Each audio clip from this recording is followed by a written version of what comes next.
গোটা রাজ্য জুড়ে পশ্চিমবাংলার সাধারণ মানুষ, শুধু বামপন্থীরা না, সাধারণ মানুষ তারা রাস্তায় নেমেছে ইনসাফ চেয়ে।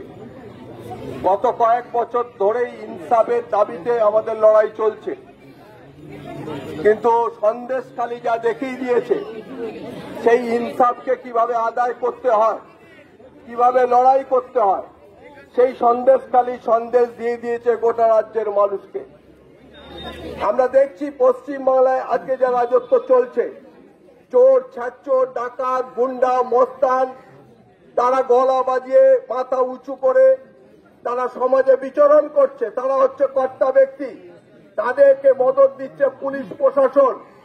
আর পশ্চিমবাংলায় যারা খেতে, খামারে, কলে, কারখানায় মানুষের জন্য লড়াই করছে, শ্রমজীবী মানুষের জন্য লড়াই করছে, আজকে তাদেরকে অ্যাটাক করা হচ্ছে, তাদেরকে আক্রমণ করা হচ্ছে, তাদের বিরুদ্ধে মিথ্যা মামলা দেওয়া হচ্ছে, তাদেরকে জেল দেওয়া হচ্ছে, জরিমানা দেওয়া হচ্ছে। শাহজাহানের মতো একজন গুন্ডা, একটা মস্তান, একটা লুটেরা, সে এখনো ঘুরে বেড়াচ্ছে। তাকে হদিশ করতে পারছে না প্রশাসন, তাকে হদিশ করতে পারছে না পুলিশ, পুলিশই তাকে আশ্রয় দিয়ে রেখেছে। আর যে শ্রমজীবী মানুষের জন্য লড়ে, যে ক্ষেত মজুরের জন্য লড়ে, সে নিরাপদ সরকার, ক্ষেত মজুরের রাজ্য সম্পাদক, তাকে অ্যারেস্ট করেছে। আমি আপনাদের কাছে বলতে চাই, এখানে আওয়াজ শুনিয়ে দিতে চাই, ওসব অ্যারেস্ট ফ্যারেস্টকে বামপন্থীরা ভয় করে না। আমরা মনে করি ওসব অ্যারেস্টকে নিয়ে যা দেখার আমাদের আইনজীবীরাও বুঝে নেবে, কিন্তু বামপন্থীরা কখনো ওই আক্রমণ, কোন মিথ্যা মামলা, কোন গ্রেপ্তারি, এ সমস্তকে পরোয়া করে না। গত 2011 সালের পর থেকে পশ্চিমবাংলায় বহু বামপন্থী কর্মীদের উপর আক্রমণ সংগঠিত হয়েছে, ঘর ছাড়া হয়েছে, বাড়ি ছাড়া হয়েছে, খুন হতে হয়েছে, জেল জরিমানা হতে হয়েছে, আমাদের জেলাতেও হয়েছে।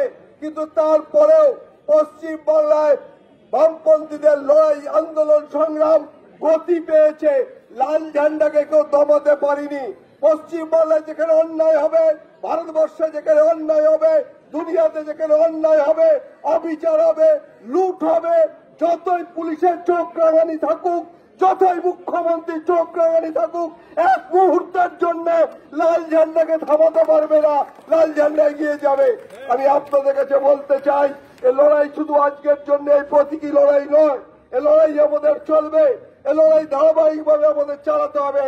শুধুমাত্র নিরাপদ সরকারের মুক্তি নয়, তার তো নিঃশর্ত মুক্তি চাই আমরা।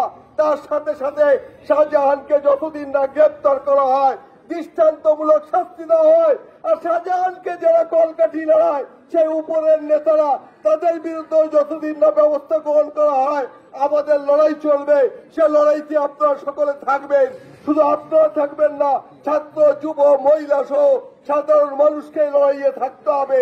পশ্চিমবাংলায় দুষ্কৃতীদের যে বদ্ধভূমি তৈরি করেছে, তাকে উচ্ছেদ করাই হচ্ছে বামপন্থীদের সংকল্প, তাকে উচ্ছেদ করাই আমাদের সংকল্প। সেই সংকল্প নিয়ে আপনারা লড়াই জারি রাখবেন, এই আশা রেখে আপনাদের সকলকে সংগ্রামী অভিনন্দন জানিয়ে আমি আমার বক্তব্য শেষ করছি। ইনকলাব জিন্দাবাদ, সিপিআইএম জিন্দাবাদ, বামপন্থী ঐক্য জিন্দাবাদ। এখন আপনাদের সামনে বক্তব্য রাখবেন ভারতের কমিউনিস্ট পার্টি, মার্ক্সবাদী হুগলি জেলা সম্পাদক মন্ডলীর অন্যতম সদস্য কমরেড দীপ্তি চ্যাটার্জি। কমরেড সভাপতি, কমরেড বন্ধুগণ, আপনারা জানেন যে আজকে আমরা এখানে যে শ্রীরামপুর থানা আজকে আমরা ঘেরাও করতে এসেছি, আমরা এখানে অবস্থান করছি। কেন করছি সেটা আপনারা সবাই জানেন, যে সন্দেশখালীর যে ঘটনা, সেই ন্যাক্কারজনক ঘটনা, যারা ঘটনা ঘটালো, যারা প্রতিটা মানুষকে অত্যাচার করলো, বিশেষ করে ন্যাক্কারজনক ভাবে মহিলাদের অত্যাচার করলো, সেই শাহজাহান, তাদের কিন্তু পুলিশ এবং তাদের যে তৃণমূলের যে দল, প্রশাসন, তারা কিন্তু তাদের আগলে রেখে দিয়েছে। এবং আমরা দেখতে পাচ্ছি যে সাধারণ মানুষ থেকে শুরু করে সমস্ত মানুষ যখন প্রতিবাদ করছে, ক্ষেত মজুর কমিটির যিনি সাধারণ সম্পাদক, তাকে গ্রেপ্তার করা হলো, কারণ তিনি সাধারণ মানুষের পাশে থেকেছেন। সাধারণ মানুষ যখন সেই অন্যায়ের শিকার হচ্ছে, তাদের ওপর অত্যাচার হচ্ছে, সেই অত্যাচার বন্ধ করার জন্য যে প্রতিবাদ তিনি করেছিলেন, সেই প্রতিবাদ করেছিলেন বলে সেই প্রতিবাদী মানুষটাকে তারা গ্রেপ্তার করেছে।